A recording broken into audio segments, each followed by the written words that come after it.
നമസ്കാരം, ചെങ്ങന്നൂർ ന്യൂസിലേക്ക് സ്വാഗതം. CPM ചെങ്ങന്നൂർ ഏരിയ സമ്മേളനം ഡിസംബർ 1 മുതൽ 3 വരെ അരങ്ങേറുകയായി.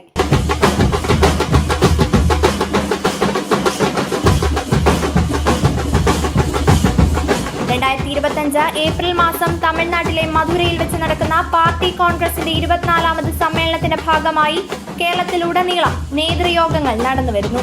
അതിന്റെ ഭാഗമായി CPM ചെങ്ങന്നൂർ ഏരിയ സമ്മേളനം ഡിസംബർ 1, 2, 3 തീയതികളിൽ ചെങ്ങന്നൂർ ടൗണിൽ നടക്കും. ചെങ്ങന്നൂർ സിറ്റിസൺസ് ക്ലബിൽ നടക്കുന്ന പ്രതിനിധി സമ്മേളനം കേന്ദ്ര കമ്മിറ്റി അംഗം CS സുജാത ഉദ്ഘാടനം ചെയ്യും.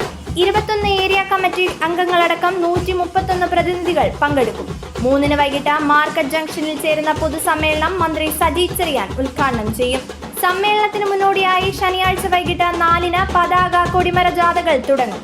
വെൺമണി ചാത്തന്റെ രക്തസാക്ഷി മണ്ഡപത്തിൽ നിന്നും KH ഷിജു ക്യാപ്റ്റനായുള്ള പതാക ജാഥ ജില്ലാ കമ്മിറ്റി അംഗം MH റഷീദ് ഉദ്ഘാടനം ചെയ്യും. ചെറിയനാട് ശിവരാമന്റെ രക്തസാക്ഷി മണ്ഡപത്തിൽ നിന്നും T ഉണ്ണികൃഷ്ണൻ നായർ ക്യാപ്റ്റനായുള്ള കൊടിമര ജാഥ ജില്ലാ കമ്മിറ്റി അംഗം ജെയിംസ് ഷാമുവൽ ഉദ്ഘാടനം ചെയ്യും. വൈകിട്ട് 5-ന് പൊതുസമ്മേളന നഗറിൽ ഏരിയ സെക്രട്ടറി M ശശികുമാർ പതാക ഉയർത്തും. പൊതുസമ്മേളനത്തിന് മുന്നോടിയായി ചെങ്ങന്നൂർ റെയിൽവേ സ്റ്റേഷൻ ജംഗ്ഷനിൽ റെഡ് വോളണ്ടിയർ മാർച്ചും പ്രകടനവും നടക്കുമെന്ന് സംഘാടക സമിതി chairman M Sasikumar, convener MK Manoj എന്നിവർ അറിയിച്ചു.